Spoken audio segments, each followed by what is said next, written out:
بسم اللہ الرحمن الرحیم۔ پیارے ویوارز السلام علیکم۔ بہت پرانے زمانے کی بات ہے، کسی ملک میں ایک بادشاہ حکومت کرتا تھا۔ بڑا جلیل و قدر شہنشاہ تھا۔ بہت بڑی مملکت تھی۔ مملکت کی سرحدیں چاروں سمتوں میں میلوں تک پھیلی ہوئی تھی۔ عالیشان فوج تھی، سینکڑوں ہاتھی گھوڑے اور لاکھوں فوجی، ہر طرح سے تربیت یافتہ۔ کسی پڑوسی راجا کو سر اٹھانے کا حوصلہ نہ تھا۔ خزانہ زر و جواہر سے بھرا ہوا تھا۔ ملک میں خوشحالی تھی۔ بادشاہ منصب مزاج، عادل اور رحم دل، اور رعایا خوش اور مطمئن۔ غرض ہر طرف چین و سکون اور اطمینان تھا۔ بادشاہ کے 3 بیٹے تھے، تینوں بہادر، عقل مند اور معتبر تھے۔ بادشاہ بڑے بیٹے کو ولی عہد مقرر کر چکے تھے۔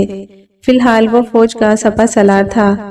منجلا بیٹا مفتو علاقے کا گورنر تھا، لیکن چھوٹے بیٹے کو ابھی کوئی ذمہ داری نہیں سونپی گئی تھی۔ باپ کا دلارا، ماں کی آنکھوں کا تارا، بھائیوں کا لاڈلا شہزادہ خاور ابھی تک سب کے ناز و نام کا حقدار بنا بیٹھا تھا۔ اتنے لاڈ پیار نے اسے ضدی اور خودسر بنا دیا تھا۔ جس چیز کی ضد کرنے بیٹھ جاتا، اسے پورا کروا کر ہی دم لیتا۔ جو سودا سر میں سما جاتا، اسے ہر حال میں حاصل کر لیتا۔ یوں تو شہزادوں کے لیے یہ بڑی معمولی سی بات تھی۔ جہاں اس قدر دولت، ثروت، امارت، بادشاہت اور سب سے بڑھ کر لاڈ پیار ہو، ناز و نخرے اٹھانے کے لیے نہ صرف پورا خاندان بلکہ پوری مملکت تیار ہو تو ضد اور خود سری تو ناگزیر ہو ہی جاتی ہے۔ ویسے شہزادے خاور میں کوئی کمی نہ تھی۔ خوبصورتی میں یکتا، وجاہت میں لاسانی، ذہانت میں سب سے بڑھ کر، علم و ہنر میں ماہر، بہادری میں شیر، بلند ہمت و دلیر۔ غرض شہزادوں میں جتنی خوبیاں گناتے ہیں وہ سب شہزادے خاور میں موجود تھی۔ دونوں بڑے بھائیوں کی شادیاں ہو چکی تھی۔ بھاوجیں ناز و نخرے بھی اٹھاتی اور ساتھ ساتھ مزاحیہ تانے بھی دینے سے باز نہ آتی کہ دیکھیں تم کون سی حور کی پری بیاہ کر لاتے ہو، تمہاری دلہن تو عرش سے اتر کر آئے گی۔ تمہاری نظروں میں نہ کوئی شہزادی جچتی ہے اور نہ کسی کا کام تمہیں پسند آتا ہے۔ بادشاہ اور ملکہ کو محل میں جشن برپا کرنے کا بڑا شوق تھا۔ محل میں ہر وقت کسی نہ کسی جشن کی تیاریاں چل رہی ہوتی۔ کبھی بہار کا جشن ہے تو کبھی ساون کا میلہ لگا ہے، کبھی موسم سرما کی آمد منائی جا رہی ہے تو کبھی تہواروں کا زور ہے۔ محل میں ہر مذہب و ملت کے تہوار دھوم دھام سے منائے جاتے۔ محل میں ہر دن عید اور ہر رات شب رات ہوا کرتی تھی۔ اس روز محل میں جشن نوروز کی تیاریاں تھی۔ ملکہ عالیہ نے انتظام کی کل ذمہ داری اپنی دونوں بہوؤں پر ڈال دی تھی۔ ایک کے سپرد محل کی سجاوٹ تھی اور دوسرے کی ذمہ کھانے پکوانے کا انتظام تھا۔ دونوں دلہنیں اپنی اپنی خواصوں اور کنیزوں کے ساتھ جی جان سے لگی ہوئی تھی، کیونکہ بادشاہ سلامت نے اعلان کیا تھا جس دلہن کا انتظام زیادہ اچھا ہوگا اسے سچے موتیوں کا وہ ہار دیا جائے گا جو چین کے بادشاہ نے تحفتاً بھیجا تھا اور جس کا ہر موتی فاختہ کے انڈے کے برابر تھا۔ جشن کا وقت ہوا۔ دربار خاص میں بادشاہ اور ملکہ کی تشریف آوری ہوئی۔ بڑی دلہن نے جس طرح ایوان خاص کی تعزین و آرائش کی تھی وہ ملکہ عالیہ کو بے حد پسند آئی۔ انہوں نے دل کھول کر بڑی دلہن کی تعریفیں کی اور یقین دلایا کہ موتیوں کا انمول ہار انہی کے حصے میں آئے گا۔ جب دسترخوان بچھایا گیا تو بادشاہ بے ساختہ داد دینے پر مجبور ہو گئے۔ ایک ایک ڈش ایسی لذیذ تھی کہ بادشاہ کے پاس تعریف کے لیے الفاظ کم پڑ گئے اور انہوں نے اعلان کر دیا کہ انعام کی حقدار منجلی دلہن ہے۔ جب بادشاہ اور ملکہ میں بحث چھڑ گئی اور کوئی حل نظر نہیں آیا تو چھوٹے شہزادے کو بلایا گیا کہ وہ جو فیصلہ کرے گا بادشاہ اور ملکہ کو منظور ہوگا۔ شہزادے خاور کے سامنے جب مقدمہ پیش ہوا تو اس نے بے نظر سجاوٹ کا معائنہ کیا، پھر دسترخوان کی ہر ڈش چکھی اور ہر چیز میں عیب نکال دیتے۔ سجاوٹ کی تعریف کی تو یہ بھی جتا دیا کہ یہاں اگر ایسا ہوتا تو زیادہ بہتر ہوتا۔ اسی طرح کھانے میں تعریف کے ساتھ تنقید بھی کر دی۔ اس میں میٹھا ذرا کم ہوتا تو بات ہی کچھ اور ہوتی۔ بادشاہ اور ملکہ کو شہزادے کی بات میں وزن نظر آیا۔ انہوں نے فیصلہ کیا کہ وہ نایاب موتیوں کا ہار اس مرتبہ کسی کو نہیں دیا جائے گا۔ اس کے بجائے دونوں دلہنوں کو ہیرے کے ہار تحفتاً انعام کے طور پر دیے گئے۔ ہیروں کے ہار کی شہزادیوں کے پاس کوئی کمی نہیں تھی۔ ان کی نظر تو موتیوں کے اس ہار پر تھی جو بے مثال تھا۔ دونوں بھاوجیں جل بھن کر کوئلہ ہو گئی۔ یہ سب چھوٹے شہزادے کی وجہ سے ہوا تھا۔ انہوں نے دیور کو خوب تانے دیے۔ بڑی بھابھی بولی، اب یہ لے کے آئیں گے نارنگی بادشاہ زادی جو بے عیب ہوگی، تب ہم دیکھیں گے وہ کیا کرتی ہے۔ شہزادے خاور نے پوچھا، یہ نارنگی بادشاہ زادی کون ہے؟ منجلی بھابھی بولی، ہمیں کیا پتا، سنا ہے بڑی حسین و جمیل ہے، اس جیسی تو کوئی پیدا ہی نہیں ہوئی۔ شہزادے نے پوچھا، وہ کہاں رہتی ہے؟ بڑی بھابھی جلی بھنی بیٹھی تھی، بولی، ہمیں کیا معلوم، ایسی ہی بے عیب کی چاہت ہے تو خود ہی تلاش کر لو۔ اب تو شہزادے پر ضد سوار ہو گئی، شادی کروں گا تو نارنگی بادشاہ زادی سے، ورنہ ساری عمر کنوارا رہوں گا۔ جب تک نارنگی بادشاہ زادی کا پتہ نہیں معلوم ہوگا میں کھانا نہیں کھاؤں گا۔ سارے محل میں ہنگامہ ہو گیا کہ شہزادے نے ضد میں آ کر کھانا پینا چھوڑ دیا ہے، وہ بھی ایک ایسی ضد کے لیے جس کا کوئی وجود ہی نہیں ہے۔ بادشاہ اور ملکہ کو خبر ہوئی تو دونوں پریشان ہو گئے۔ معلوم کروایا کہ یہ شوشہ چھوڑا کس نے تھا، تو دونوں دلہنوں کا نام آیا۔ ان کے شوہروں نے انہیں ڈانٹ لگائی، ساس سسر الگ ناراض، دونوں بات منہ سے نکال کر شرمندہ ہو گئی۔ بھتیرا دیور کو سمجھایا کہ بھیا ایسی کوئی شہزادی نہیں ہے، ہم نے یوں ہی سنی سنائی کہہ دی تھی۔ لیکن شہزادہ خاور ٹس سے مس نہیں ہوا۔ کوئی بات ہوا میں نہیں ہوتی، جب نام لیا جاتا ہے تو کہیں نہ کہیں کوئی ضرور ہوگی۔ اب تو جب تک نارنگی بادشاہ زادی کی تلاش کر کے نہ آؤں گا چین سے نہیں بیٹھوں گا۔ خیر ماں باپ کے کہنے سننے سے کھانا تو کھایا، لیکن ساتھ ہی یہ قسم بھی کھائی کہ جب تک نارنگی بادشاہ زادی کی خبر نہ مل جائے گی میں محل میں واپس نہیں آؤں گا۔ ماں باپ نے پیار سے سمجھایا، بھائیوں نے ڈانٹ ڈپٹ کی، بھابھیوں نے معافی مانگی، یار دوستوں نے ضد کے نتائج سے آگاہ کیا، لیکن شہزادے کے سر پر تو جیسے بھوت سوار تھا۔ رختے سفر باندھا، گھوڑے کی زین کو شرفیوں سے لبریز کیا اور تن تنہا نکل کھڑا ہوا۔ شہروں شہر ملکوں ملکوں گھومتا پھرا، ہر جگہ 2-4 روز قیام کرتا، لوگوں سے سنگن لیتا، لیکن کہیں نارنگی بادشاہ زادی کا نام سننے کو نہیں ملا۔ اسی دھن میں بیٹھا تھا کہ ایک دن جنگل میں شام ہو گئی۔ دور دور بستی کے آثار نہیں تھے، ناچار کوئی ایسی جگہ تلاش کرنے لگا جہاں رات گزار سکے۔ چلتے چلتے گھنے جنگل میں داخل ہو گیا۔ چاروں طرف طرح طرح کے جانوروں کے بولنے کی آوازیں سن کر دل دہلا جا رہا تھا۔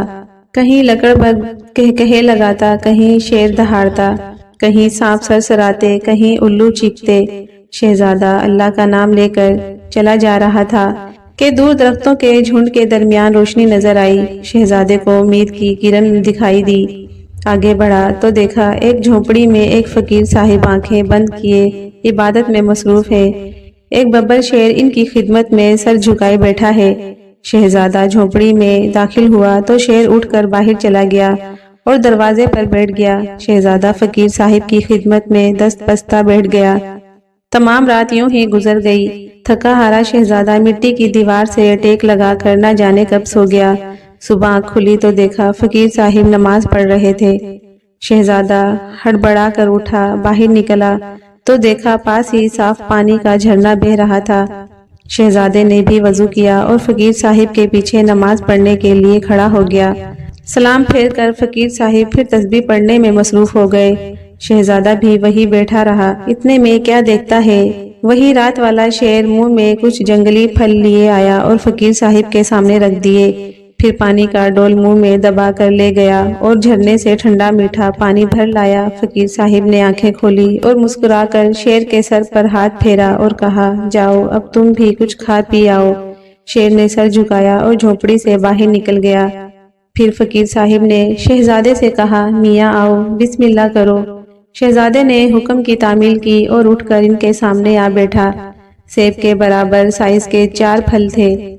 فقیر صاحب نے 2 پھل شہزادے کو دیے اور 2 خود کھائے۔ اسے شیریں اور خوش ذائقہ پھل شہزادے نے اپنی زندگی میں نہیں کھائے تھے۔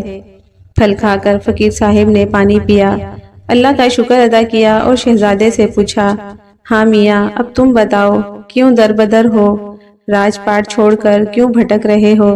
شہزادے نے دست بادستہ عرض کی، حضور آپ تو سب جانتے ہیں، آج تک جو بھی ٹھان لیا ہے اسے پورا کیا ہے۔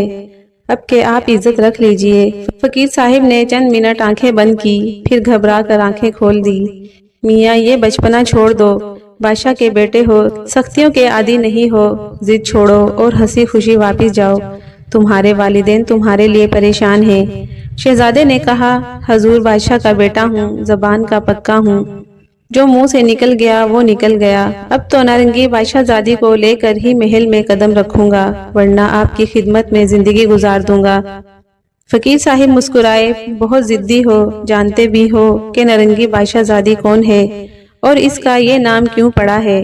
شہزادے نے کہا، میں کچھ نہیں جانتا، صرف یہ جانتا ہوں کہ میں اسے حاصل کر کے رہوں گا۔ فقیر صاحب نے کہا، سنو، نارنگی بادشاہ زادی ایک عظیم عالی شان بادشاہ کی نہایت ہی حسین و جمیل بیٹی تھی۔ ایک مرتبہ شہزادی اپنی سہیلیوں کے ساتھ محل کے جھروکے سے سانپ کا تماشا دیکھ رہی تھی کہ ناگہاں سپیرے کی نظر شہزادی پر پڑی اور وہ ہزار جاں سے اس پر عاشق ہو گیا۔ سپیرا شہزادی کے عشق میں اس قدر بے حواس ہوا کہ اپنی اوقات بھول گیا اور بادشاہ کے دربار میں شہزادی کا ہاتھ مانگنے پہنچ گیا۔ بادشاہ نے ایک غریب سپیرے کے منہ سے اکلوتی لاڈلی شہزادی کے رشتے کی بات سنی تو غصے سے بے قابو ہو گئے اور سخت بے عزتی کر کے سپیرے کو دربار سے باہر پھینکوا دیا۔ سپیرا جادوگر بھی تھا، اس نے بادشاہ سے اپنی بے عزتی کا بدلہ لینے کی ٹھانی۔ اس نے شہزادی کو جادو کے زور سے چڑیا بنا دیا اور اس کے 3 حصے کر کے 3 نارنگیوں میں قید کر دیا، ایک میں شہزادی کا جسم چڑیا کی شکل میں، ایک میں اس کی عقل اور ایک میں اس کی جان۔ تینوں نارنگیاں شہر طلسمات کے باغ میں ایک پیڑ پر لٹکا دیا۔ اول تو اس پیڑ تک پہنچنا بے حد مشکل کام ہے، اگر کوئی پہنچ بھی جائے تو تینوں نارنگیاں توڑ لے اور پیچھے مڑ کر دیکھے بغیر واپس آئے۔ کسی پانی کے کنارے تینوں نارنگیاں ایک ساتھ کھولی جائیں تاکہ تینوں چڑیاں مل کر ایک جان ہو جائیں، پھر انہیں پیاس لگے گی، جیسے ہی وہ پانی پیے گی لڑکی بن جائے گی۔ اگر شادی سے پہلے شہزادی کو کوئی حادثہ پیش آیا تو وہ پھر سے چڑیا بن جائے گی اور صرف وہی شخص اسے دوبارہ لڑکی کے روپ میں لا سکتا ہے جس نے اسے پہلی بار لڑکی بنایا تھا۔ حادثے کے بعد اگر 15 دن کے اندر وہ دوبارہ لڑکی نہ بن سکی تو پھر 3 حصے ہو کر نارنگیوں میں قید ہو جائے گی۔ فقیر صاحب کے منہ سے ساری تفصیل سن کر شہزادہ خاور چکرا گیا، لیکن ہمت نہ ہارا۔ اس نے کہا، حضور اب جو بھی ہو، ناکام لوٹنا تو میری سرشت میں نہیں ہے، کہہ کر آیا ہوں کہ نارنگی بادشاہ زادی کو لے کر ہی آؤں گا۔ اب اگر خالی ہاتھ تنہا لوٹا تو میری محل میں بڑی بے عزتی ہو جائے گی، بھاوجیں الگ تانے دے دے کر ناک میں دم کر دیں گی۔ آپ بس مجھے باغ طلسمات کا پتہ بتا دیجئے اور کوئی ایسی چیز دیجئے جو مصیبت میں میری مدد کرے۔ فقیر صاحب نے شہزادے کو اپنے خادم شیر کا ایک بال دیا اور کہا، اسے اپنے پاس سنبھال کر رکھو، جب کوئی ایسی مصیبت سامنے آئے جس سے نکلنا تمہیں ناممکن دکھائی دے تو اس بال کو اپنے سیدھے ہاتھ کی چٹکی میں پکڑ کر سر سے بلند کرنا، مصیبتیں خود بخود تم سے دور ہو جائیں گی۔ مشرق کی سمت میں سیدھے چلے جاؤ، 1 ماہ کی کڑی مسافت کے بعد تمہاری منزل تمہارے سامنے ہوگی، لیکن یاد رکھنا باغ طلسمات میں چاہے کچھ دیکھو کچھ سنو، پیچھے مڑ کر مت دیکھنا ورنہ پتھر بن جاؤ گے۔ اب جاؤ، میری عبادت میں خلل مت ڈالو۔ اتنا کہہ کر فقیر صاحب نے پھر آنکھیں بند کر لی اور شیر آ کر ان کی خدمت میں بیٹھ گیا۔ یہ اشارہ تھا کہ اب شہزادہ خاور کو رخصت ہو جانا چاہیے۔ چنانچہ شہزادے نے فقیر صاحب کی قدم بوسی کی، شیر کو سلام کیا اور کٹیا سے باہر نکل آیا۔ ہلکی ہلکی صبح کی دھوپ چاروں طرف پھیلی ہوئی تھی، سبزے کی مہک اور پرندوں کی چہکار ماحول میں گھلی ملی تھی۔ شہزادے نے جھرنے کے ٹھنڈے پانی سے غسل کیا اور پاس کے درخت پر لگے کچھ پھل توڑ کر اپنے جھولے میں ڈالے، دن بھر کے کھانے پینے کا انتظام کیا اور اللہ کا نام لے کر مشرق کی طرف نکل کھڑا ہوا۔ دن بھر سفر کرتا اور رات کو کسی بستی یا صحرا میں آرام کر کے اپنی تھکان اتارتا۔ 1 ماہ کی مسافت کے بعد ایک گھنے جنگل میں پہنچا۔ جنگل اتنا گھنا تھا کہ وہاں سورج کی روشنی بھی نہیں پہنچتی تھی۔ لمبے لمبے پیڑ اوپر جا کر اس طرح مل گئے تھے کہ روشنی کی کرن نیچے نہیں آ سکتی تھی۔ شاید کبھی کسی آدم ذات نے قدم رکھنے کی ہمت بھی نہ کی ہو۔ کئی دن اسی اندھیرے جنگل میں جھاڑیوں کو ہٹاتا، راستہ بناتا، بالآخر ایک عظیم عالیشان باغ کے دروازے پر جا پہنچا۔ باغ کیا تھا؟ ایک طلسمی جال تھا۔ زمرد کے درخت، یاقوت اور نیلم کے پھول، ہیرے کی کلیاں، گھاس پر اوس کی جگہ، آبدار موتیوں کا فرش بچھا ہوا، فواروں سے گلاب اور کیوڑا ابلتا ہوا۔ راستے میں سونے کی زنجیروں کا جال سا بچھا تھا۔ شہزادہ دیکھتے ہی سمجھ گیا کہ یہی باغ طلسمات ہے۔ منزل سامنے تھی لیکن خطروں سے بھری تھی۔ شام اتر آئی تھی۔ شہزادے نے طے کیا کہ وہ اگلی صبح کو ہی باغ میں قدم رکھے گا۔ رات کو وہاں جانا مناسب نہ ہوگا۔ رات تو یوں ہی ایسے میں اپنے ساتھ ہزاروں طرح کے خوف اور وسوسے لے کر آتی ہے۔ ایک عجیب بات یہ تھی کہ اتنے گھنے جنگل میں شہزادے کو ایک بھی جنگلی جانور نہیں ملا تھا۔ یہ بھی شاید جادوگر کے سحر کا اثر ہو۔ گر شہزادے نے ایک درخت کے نیچے زمین صاف کی اور چادر بچھا کر لیٹ گیا۔ دل پر ایک عجیب سا خوف طاری تھا۔ نیند کا دور دور پتہ نہ تھا۔ ساری رات کروٹیں لیتے گزر گئی۔ پتا بھی کڑکڑاتا تو یوں لگتا گویا قیامت آ گئی ہو۔ اسی کشمکش میں صبح ہو گئی۔ شہزادے کے تھیلے میں کچھ باسی پھل پڑے تھے جو جنگل میں داخل ہونے سے پہلے ایک بستی سے خریدے تھے۔ وہی کھا کر پانی پیا اور اللہ کا شکر ادا کیا اور اللہ کا نام لے کر باغ میں داخل ہو گیا۔ باغ کے دروازے کو ہاتھ لگایا تو چنگاریاں نکلنے لگی۔ ان سے بچ کر آگے بڑھا تو سونے کی زنجیریں سنہرے سانپوں میں بدل گئی۔ تھوڑی دیر تک تو ان سے بچ کر چلا، آخر وہ زنجیریں پاؤں میں اس طرح لپٹ گئی کہ قدم اٹھانا مشکل ہو گیا۔ آزادی کی کوئی صورت نظر نہیں آئی تو فقیر صاحب کا دیا ہوا شیر کا بال نکالا اور چٹکی میں پکڑ کر سر سے بلند کیا۔ ساری زنجیریں خود بخود ٹوٹ گئی۔ کچھ اور آگے بڑھا تو طرح طرح کی پرہول آوازوں سے باغ گونجنے لگا۔ شہزادہ خاور بلند آواز سے کلمہ پڑھتا ہوا آگے بڑھتا رہا۔ کہیں زمین پر بکھرے ہوئے موتیوں پر پاؤں پڑ جاتا تو وہ کیڑے مکوڑوں میں بدل جاتے اور اس کے پاؤں میں چمٹ جاتے۔ بامشکل ان سب سے بچتا بچاتا باغ کے وسط میں پہنچا۔ کیا دیکھتا ہے، ایک بڑے سے گول حوض کے بیچ میں ایک نارنگی کا درخت لگا ہے جس میں 3 نارنگیاں لٹک رہی تھی۔ گل مراد سامنے تھا۔ شہزادے نے بالجھت قدم آگے بڑھائے لیکن فواروں سے ابلتا ہوا گلاب اور کیوڑے کا پانی چنگاریوں میں بدل گیا اور حوض کا پانی آگ کے بھڑکتے ہوئے شعلوں میں بدل گیا۔ شہزادہ گھبرا کر پیچھے ہٹا، ناچار شیر کا بال نکال کر سر سے بلند کیا۔ چنگاریاں پانی بن گئی اور آگ کے شعلے ٹھنڈے پڑ گئے۔ شہزادہ خاور آگے بڑھا اور بسم اللہ کہہ کر نارنگیاں توڑنی شروع کی۔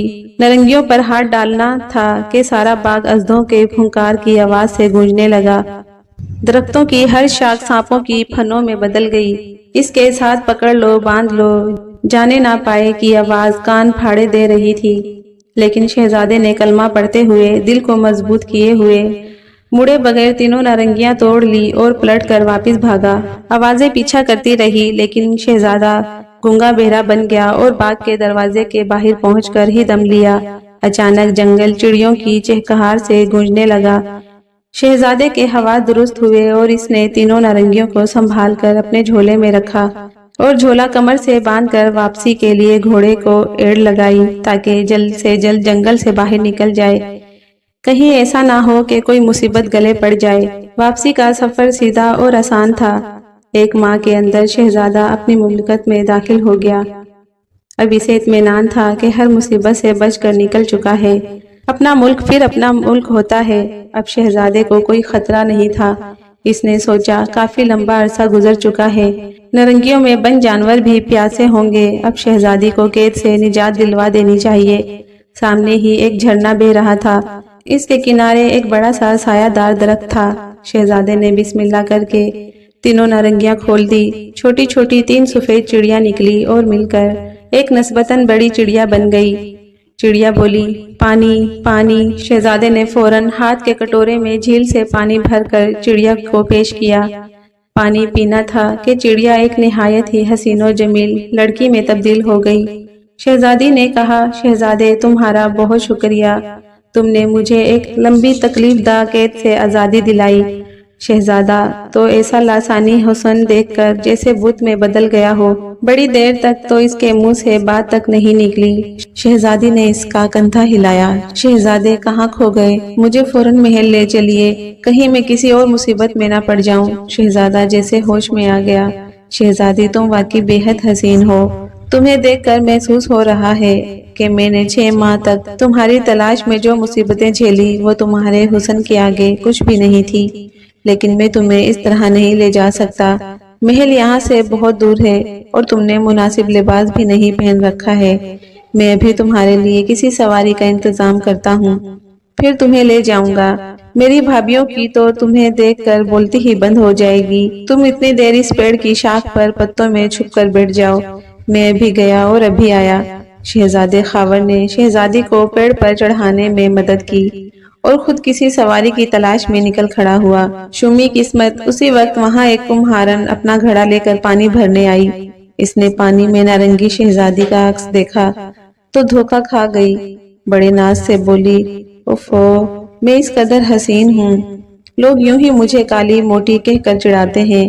میرا اصلی روپ تو کسی نے دیکھا ہی نہیں ہے، اصلی روپ تو اس پانی میں نظر آ رہا ہے۔ بھولی بھالی شہزادی اوپر سے بولی، بہن یہ تمہارا روپ نہیں، میری پرچھائی ہے۔ کمہارن نے اوپر نظر کی تو آنکھیں خیر ہو گئی۔ تو کون ہے؟ جن ہے یا پری ہے؟ اور یہاں کیوں بیٹھی ہے؟ شہزادی نے کہا، نہیں بہن، میں جن یا پری نہیں ہوں، میں بھی تمہاری طرح آدم ذات ہوں۔ میں شہزادی ہوں جسے ایک جادوگر نے قید کر رکھا تھا۔ شہزادے خاور نے مجھے ابھی رہائی دلوائی ہے۔ اب شہزادے میرے لیے سواری کا انتظام کرنے گئے ہیں تاکہ مجھے محل لے جائیں۔ کمہارن بولی، تو اوپر کیوں بیٹھی ہو؟ نیچے آؤ، 2 گھڑی باتیں کریں گے، اتنے میں تمہارا شہزادہ آ جائے گا۔ معصوم شہزادی پیڑ سے نیچے اتر آئی اور مکار کمہارن نے دھوکے سے اسے پانی میں دھکا دے دیا۔ پانی میں گرنا تھا کہ شہزادی پھر سے چڑیا بن کر اڑ گئی۔ ہرافا کمہارن درخت پر چڑھ کر اسی جگہ بیٹھ گئی جہاں شہزادی بیٹھی ہوئی تھی۔ اتنے میں شہزادہ خاور سواری لے کر آ گیا اور آواز دی، شہزادی نیچے آ جائیے، سواری آ گئی ہے۔ کمہارن دھم سے نیچے کود آئی۔ شہزادہ تو اسے دیکھ کر حیران رہ گیا، کہاں وہ نازک ندام حسینہ اور کہاں یہ کالی موٹی بھینس جیسی لڑکی، موٹے موٹے اودے رنگ کے ہونٹ، پکوڑا سی ناک، چھوٹی چھوٹی آڑی ترچھی آنکھیں، بھدے موٹے پاؤں ہاتھ۔ شہزادہ چکرا کر رہ گیا۔ شہزادی کہاں ہے اور تم کون ہو؟ اس نے رپٹ کر پوچھا۔ کمہارن نے فوراً آنکھوں میں مگرمچھ کے آنسو بھر کر کہا، شہزادے تم اتنی جلدی اپنی شہزادی کو بھول گئے، میں ہی تو وہ شہزادی ہوں جسے تم نے جادوگر کے قبضے سے رہائی دلوائی تھی۔ شہزادہ الجھ کر بولا، یہ تمہاری صورت کو کیا ہوا؟ کمہارن بولی، میں کیا کروں، تمہارے شہر کی ہوا ہی ایسی ہے، ہوا لگنی تھی کہ میرا رنگ روپ جل گیا اور بدن پھول گیا۔ شہزادہ بڑے چکر میں پھنس گیا، کرے تو کیا کرے، سواری لینے جا رہا تھا کہ راستے میں اسے اپنا خادم مل گیا تھا۔ اس نے خادم سے کہلوا دیا تھا کہ محل میں جا کر کہہ دینا میں نارنگی بادشاہ زادی کو لے کر آ رہا ہوں، وہاں سب منتظر ہوں گے۔ اس موٹی بھینس کو محل میں لے جائے تو کس منہ سے، لوگ ہنسی اڑائیں گے اور بھاوجیں تو ناتاکا بند کر دیں گی۔ آخر شہزادے نے طے کیا کہ اسے بادشاہ کے محل میں جانے کے بجائے اپنے شکار محل میں لے جائے گا اور پھر سوچے گا کیا کرنا ہے۔ اس نے ایسا ہی کیا۔ شہزادی بنی کمہارن کو شکار محل میں پہنچایا اور تاکید کی کہ خبردار کسی کنیز کے سامنے بھی نہ آئے، کمرہ بند کر کے بیٹھے ورنہ یہ شادی نہیں ہوگی۔ کمہارن تو ہر حال میں شہزادے کی ملکہ بننا چاہتی تھی۔ اس نے وعدہ کیا کہ کسی کو اپنی جھلک نہیں دکھائے گی۔ وہاں سے شہزادہ اپنے والد کے محل پہنچا۔ اسے اتنا عرصہ بعد دیکھ کر ماں باپ کے دلوں کو ٹھنڈک ملی، بھائی بھاوجیں خوش ہو گئے۔ بھاوجیں نارنگی بادشاہ زادی کے دیکھنے کی اشتیاق میں مری جا رہی تھی۔ شہزادے کو اکیلے دیکھ کر 50 سوال کر ڈالے، شہزادی کہاں ہے؟ اسے ساتھ کیوں نہیں لائے؟ کہاں چھپائے ہو؟ شہزادے نے بہانہ کیا، بھابھی دراصل نارنگی بادشاہ زادی ایک جادوگر کی قید میں تھی، اس نے اس سحر کو توڑا ہے۔ اس سحر کو توڑنے کی شرط یہ ہے کہ ہماری شادی کے 1 ماہ بعد تک شہزادی کسی کے سامنے نہ آئے اور نہ ہی شادی سے پہلے اسے کوئی دیکھے ورنہ وہ پھر سے سحر میں گرفتار ہو جائے گی۔ اب آپ لوگ شادی کی تیاریاں کیجیے تاکہ جلدی سے جلدی نارنگی شہزادی کو دیکھ سکیں۔ بھاوجوں کے اشتیاق پر اوس سی پڑ گئی۔ بہرحال محل میں شہزادہ خاور کی شادی کی تیاریاں زور و شور سے شروع ہو گئی، لیکن شہزادہ خود بڑی کشمکش میں پھنسا ہوا تھا۔ کرے تو کیا کرے؟ نارنگی شہزادی کے نام پر اس کالی موٹی عورت سے شادی کرنے کو وہ کسی طور پر تیار نہیں تھا، لیکن کرے تو کیا کرے؟ کیسے اس جنجال سے جان چھڑائے؟ شہزادے کی ہدایت کے مطابق کمہارن ابھی تک کنیزوں کے بھی سامنے نہیں آئی تھی۔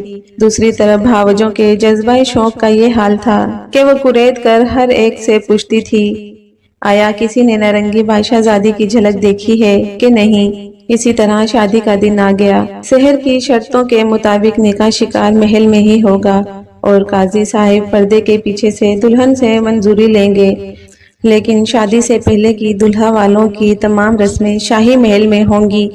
شہزادہ بیچارہ اپنی عقل کے مطابق اس کوشش میں تھا کہ کم سے کم فی الحال دلہن کو کوئی نہ دیکھ سکے، بعد کی بعد میں دیکھی جائے گی۔ اس دن دلہا والوں کے یہاں مہندی کی رسم تھی۔ محل مہمانوں سے بھرا تھا۔ باورچی خانے میں طرح طرح کے کھانے پک رہے تھے۔ بھاوجوں نے شہزادے خاور کی چھوٹی انگلی پر مہندی لگائی اور بھاری نیک وصول کیا۔ یہ رسم سالیوں کے ساتھ ہوتی ہے، لیکن خاور کی تو کوئی سالی تھی ہی نہیں، اس لیے بھاوجوں نے اپنے ارمان پورے کر لیے۔ رسم کے بعد خاور باہر اپنے دوستوں میں آ کر بیٹھا۔ دسترخوان بچھ چکا تھا۔ شہزادہ خاور احباب کے ساتھ کھانے کے لیے بیٹھا تو دیکھا کہ دسترخوان پر کباب نہیں ہے۔ اس نے فوراً خادم کو کبابوں کے لیے دوڑایا۔ ادھر باورچی خانے میں عجیب ہی ماجرا تھا۔ ایک چھوٹی سی چڑیا آ کر روشن دان میں بیٹھ گئی تھی۔ اس نے باورچی سے پوچھا، باورچی جی، یہ آپ کیا کر رہے ہیں؟ باورچی نے حیرانی سے بولتی چڑیا کو دیکھا اور بولا، معلوم ہے آج شہزادہ خاور کی مہندی کی رسم ہے، دعوت کے لیے کباب بنا رہا ہوں۔ چڑیا بولی، باورچی جی آپ تھک گئے ہوں گے، سونے کا وقت ہے، سو جائیے۔ باورچی کباب توے پر رکھ رہا تھا، ویسے ہی سو گیا۔ اتنے میں نوکر کباب لینے آیا، چلا کر بولا، وہاں شہزادے کبابوں کا انتظار کر رہے ہیں اور یہاں یہ باورچی سو رہا ہے۔ چڑیا بولی، تم بھی تھکے ہو بھائی، تم بھی سو جاؤ۔ وہ نوکر بھی سو گیا۔ کبابوں کو دیر ہو رہی تھی۔ شہزادے نے ایک کے بعد ایک خادم کو بھیجا، لیکن چڑیا نے سب کو سلا دیا۔ آخر شہزادہ غصے میں لال پیلا ہوتا ہوا خود باورچی خانے میں آیا تو کیا دیکھتا ہے کہ توے پر کباب جل کوئلہ ہو گئے۔ باورچی اور باقی سب ہی خادم سوئے پڑے تھے۔ اس سے پہلے کہ شہزادہ کچھ بولتا، چڑیا اڑ کر شہزادے کی کلائی پر آ بیٹھی اور بولی، پانی پانی۔ شہزادہ تو چڑیا کو دیکھ کر نہال ہو گیا۔ فوراً کٹورا بھر کر پانی چڑیا کے سامنے رکھا۔ پانی پیتے ہی چڑیا نارنگی شہزادے میں بدل گئی۔ شہزادے کی خوشی کا ٹھکانہ نہ رہا۔ اس نے پوچھا، شہزادی تم کہاں چلی گئی تھی؟ تمہیں کیا حادثہ پیش آیا؟ پریشانیوں نے میری تو جان ہی نکال لی تھی۔ شہزادی نے کہا، شہزادے وقت نہیں ہے، اس سے پہلے کوئی اور آ جائے، مجھے فوراً شکار محل میں لے چلیے۔ وہاں جو بیٹھی ہے وہ دراصل کمہارن ہے، جس نے دھوکے سے مجھے پانی میں دھکا دے دیا تھا۔ شہزادہ پیچھے دروازے سے شہزادی کو لے کر نکلا اور گھوڑے پر بٹھا کر شکار محل لے آیا۔ وہاں کمارن رانی بننے کا خواب سجائے بیٹھی تھی۔ شہزادے نے کہا، جی چاہتا ہے اس کی گردن تن سے جدا کر دوں، لیکن میں یہاں خون خرابہ نہیں کرنا چاہتا۔ نارنگی شہزادی بولی، شہزادے اسے فی الحال محل کے تہہ خانے میں ڈال دیجئے، اس کا فیصلہ بعد میں کریں گے۔ فی الحال آپ محل واپس جائیے، لوگ آپ کا انتظار کر رہے ہوں گے، اور وہاں سونے والوں پر تھوڑا پانی چھڑک دیجئے گا، وہ جاگ جائیں گے۔ شہزادے نے ایسا ہی کیا۔ کمہارن کی چوٹی پکڑ کر اسے تہہ خانے میں ڈال دیا اور خود واپس محل میں آ گیا۔ شہزادہ خوشی سے پھولے نہیں سما رہا تھا۔ اب تک وہ مارے باندھے رسموں میں شریک ہو رہا تھا، لیکن اب پورے دل کی خوشی کے ساتھ ہر رسم میں شامل ہوا۔ اگلے دن شادی تھی، دھوم دھام سے شادی ہوئی، نکاح شکار محل میں ہوا۔ کسی نے بھی دلہن کی صورت نہیں دیکھی، حالانکہ اب اس کی ضرورت نہیں تھی، لیکن ایک مرتبہ شہزادہ جو جھوٹ بول چکا ہے، اسے نبھانا بھی تھا۔ محل میں سب کو ایک ماہ پورا ہونے کا انتظار تھا جب نارنگی بادشاہ زادی کی منہ دکھائی کی رسم ادا کی جائے گی۔ بھاوجیں مارے اشتیاق اور تھوڑے سے حسد کے مری جا رہی تھی۔ انہوں نے بادشاہ اور ملکہ سے کہا، ہم لوگ دلہن کو ابھی دیکھ تو نہیں سکتے، لیکن اس کے سگڑ پن اور سلیقے کا امتحان تو لے ہی سکتے ہیں۔ آپ کھانا پکانے، کشیدہ کاری اور سلائی کے مقابلہ کروائیے۔ آپ کی تینوں بہویں اس میں حصہ لیں تاکہ آپ کو بھی اندازہ ہو کہ آپ کی نئی دلہن کتنے پانی میں ہے۔ بادشاہ اور ملکہ کو تو یوں بھی تقریبیں برپا کرنے کا شوق تھا۔ اگلے دن بادشاہ نے ملکہ سے کہا، آپ کھانا پکانے کا مقابلہ کروائیں اور تینوں بہویں میٹھا بنا کر ہمارے حضور پیش کریں۔ ہم فیصلہ کریں گے کہ سب سے اچھی مٹھائی کس نے بنائی ہے۔ بادشاہ کو میٹھے کا بہت شوق تھا، چنانچہ تینوں بہوؤں کے پاس بادشاہ کا پیغام پہنچایا گیا۔ اب بڑی دونوں بھاوجوں کو بے چینی ہونے لگی کہ معلوم کروائیں چھوٹی دلہن کیا بنا رہی ہے، ہم بھی ویسی ہی مٹھائی بنائیں گے۔ انہوں نے کنیزوں سے کہا، معلوم کر کے آؤ۔ نارنگی شہزادی کنیزوں کے سامنے بھی بڑا گھونگھٹ نکالے رہتی تھی۔ کنیزوں نے کن سوئیاں لینے کی کوشش کی۔ دلہن بیگم، آپ کون سی مٹھائی بنائیں گی؟ شہزادی نے کہا، میں تو کریلے کی برفی بناؤں گی، ہمارے ہاں تو وہاں کھائی جاتی ہے۔ کنیزوں نے آ کر دونوں بڑی بھاوجوں کو رپورٹ دی۔ ہرس کے مارے دونوں بولی، ہم بھی کریلے کی مٹھائی بنائیں گے اور ایسی بنائیں گے کہ چھوٹی دلہن مقابلہ ہار جائے گی۔ دونوں اپنی اپنی کنیزوں کے ساتھ کریلوں پر بل پڑی، ڈھیروں میوے، زعفران کے بڑے ڈال دیے، لیکن کریلا تو کریلا ہی رہا، کڑواہٹ کہاں جاتی۔ دوسری طرف نارنگی شہزادی نے بادام کی بے حد خوش ذائقہ اور خوبصورت مٹھائی تیار کی۔ مٹھائی کو مور کی شکل میں ڈالا، کھانے کے رنگوں اور سونے چاندی کے ورقوں سے سجایا اور بادشاہ کی خدمت میں پیش کرا دیا۔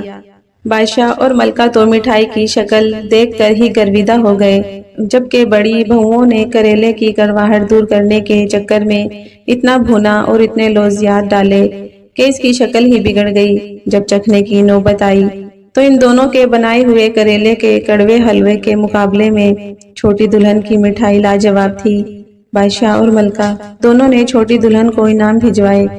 دونوں بڑی بہویں اور جل گئی، کتنی چالاک ہے، ہمیں دھوکے میں رکھا اور خود انعام جیت لیا۔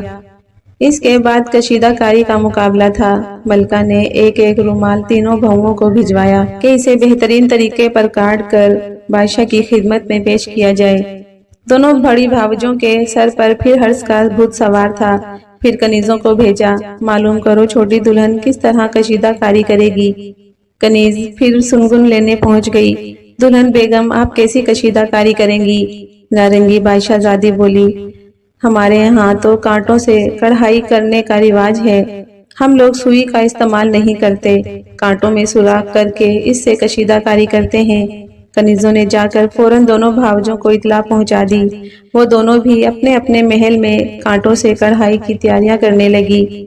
ان کا خیال تھا کہ یہ کوئی خاص قسم کی کشیدہ کاری ہوگی، چھوٹی اب کے انعام نہ جیت پائے گی۔ ادھر نارنگی شہزادی نے سوئی دھاگے سے نہایت نفیس گل بوٹے بنائے اور ان میں ملکہ اور بادشاہ کا نام بھی گلاب کے پھولوں سے سجا کر لکھ دیا۔ ادھر بڑی بہوؤں نے کانٹوں سے چھید چھید کر ریشم کے رومال کا ناس مار دیا۔ بادشاہ اور ملکہ کے سامنے تینوں رومال پیش ہوئے۔ ظاہر ہے چھوٹی دلہن کا رومال یہاں بھی بازی لے گیا۔ ملکہ کو حیرت ہوئی کہ ان کی بڑی بہویں بھی کافی سگڑ تھی۔ پھر اب کیا ہو گیا؟ انہیں کیا پتا تھا کہ ہرس و ہوس نے ان کی عقل پر پردہ ڈال دیا تھا۔ وہ اپنے پیروں پر خود ہی کلہاڑی مار رہی ہیں۔ چھوٹی دلہن کی چالاکی اور اپنی بیوقوفی پر جھک کر بیٹھی رہی۔ برسات کا موسم تھا، محل میں ساون کا میلہ ہونے والا تھا۔ ادھر شہزادہ خاور کی شادی کو بھی مہینہ پورا ہونے والا تھا۔ ملکہ نے کہلوایا کہ ساون کے جشن کے دن چھوٹی دلہن کی منہ دکھائی کی جائے گی، لیکن پہلے سلائی کا مقابلہ ہوگا۔ تینوں بہویں اپنی ڈیزائن کیے اور سلے ہوئے لباس پہن کر جشن میں آئیں گی۔ یہ آخری مقابلہ ہوگا، جس کے بعد نایاب موتیوں کا ہار کسی ایک بہو کو انعام میں دیا جائے گا۔ تینوں شہزادیوں کے محل میں گویا بوتیک کھل گئی۔ بہترین کپڑے اور بہترین کاریگری کا مظاہرہ کرنے کے لیے تینوں تیاری میں لگی ہوئی تھی۔ دونوں بڑی بھاوجوں کو پھر گریز ہوئی کہ معلوم کروائیں کہ چھوٹی دلہن کیا لباس بنا رہی ہے۔ پھر کنیزوں کو بھید لینے کے لیے بھیجا گیا۔ ان کی تفتیش کے جواب میں چھوٹی دلہن نے رازداری سے بتایا، کسی سے کہنا مت، میں تو ایک انوکھا لباس تیار کر رہی ہوں۔ ہمارے ہاں تقریبوں کے موقع پر کاغذوں کا لباس پہنا جاتا ہے۔ میں تو رنگ برنگے کاغذوں کا بڑا خوبصورت لباس تیار کروں گی۔ بڑی بھاوجوں کو اطلاع دے دی۔ دونوں ہرس اور مقابلے کے جذبے میں اس طرح اندھی ہو رہی تھی کہ عقل اٹھا کر گویا طاق پر رکھ دی تھی۔ انہوں نے ریشم کے تھان اٹھا کر ایک طرف رکھے اور رنگ برنگے ہرے، لال، نیلے کاغذوں کے قطروں کو جوڑ کر لباس کی تیاریوں میں جٹ گئی۔ ادھر چھوٹی دلہن نے موسم کے لحاظ سے سرخ اور سبز ریشم کو ملا کر نہایت ہی حسین لباس تیار کیا اور ہم رنگ کی بیلیں ٹانک کر ان پر کارچوبی کا کام کیا۔ اس کا لباس بہت ہی حسین نظر آ رہا تھا۔ جشن کے دن محل کے باغ میں سجاوٹ کی گئی تھی۔ پھولوں سے گندے ہوئے جھولے لگائے ہوئے تھے۔ بادشاہ اور ملکہ کے لیے بھی پھولوں سے سجا تخت بچھا ہوا تھا۔ بادشاہ اور ملکہ کی تشریف آوری کے بعد بہویں آنا شروع ہوئی۔ پہلے بڑی دلہن کاغذ کے کوسے قزح کے رنگوں میں مزاحیہ خیز لباس پہن کر پالکی سے اتری۔ پھر منجلی دلہن بھی کاغذ کا کڑکڑاتا ہوا لباس پہنے آئی۔ سب سے آخر میں نارنگی بادشاہ زادی اپنے حسین اور نفیس لباس میں پالکی سے اتری۔ اس کے حسن کے سامنے چاند سورج بھی پھیکے پڑ رہے تھے۔ ملکہ اور بادشاہ نے پہلی مرتبہ اپنی چھوٹی بہو کو دیکھا تھا۔ دونوں نہال ہو گئے۔ ملکہ نے بڑھ کر گلے سے لگایا اور بادشاہ نے نایاب موتیوں کا ہار چھوٹی دلہن کے گلے میں ڈال دیا۔ وہ نارنگی شہزادی کے حسن کے ساتھ سلیقے کے بھی قائل ہو گئے تھے۔ دونوں بڑی بہویں دل ہی دل میں کڑ رہی تھی کہ وہ کیوں اپنی کنیزوں کی باتوں میں آ گئی۔ اسی وقت بارش شروع ہو گئی۔ ان دونوں کے کاغذی لباس ان کے جسم سے چپک کر پھٹنے لگے۔ دونوں فوراً اپنے محل میں بھاگ گئی اور قاعدے کا لباس پہن کر واپس آئی۔ نارنگی شہزادی نے بڑی بھابھیوں کو ادب سے سلام کیا اور کہا، آپ دونوں میری بڑی ہیں، میں ہمیشہ آپ کا احترام کروں گی۔ آپ کو مجھ سے حرص کرنے کی کیا ضرورت تھی؟ آپ تو خود ہی صورت اور سیرت میں یکتا ہیں اور مجھ سے بہتر ہیں۔ یاد رکھیے، حرص و ہوس ہمیشہ انسان کو شرمندہ کرتی ہے۔ اس ہار پر ہم تینوں کا برابر حق ہے۔ نارنگی شہزادی نے شہزادے خاور سے کہہ کر اس ہار کو توڑوا کر ہیرے اور یاقوت سے 3 ہار بنوائے اور اپنی دونوں بڑی بھابھیوں کو ایک ایک ہار پیش کر دیا۔ ان دونوں کے دل سے تمام بغض و کینہ دھل گئے اور ہنسی خوشی مل جل کر رہنے لگی۔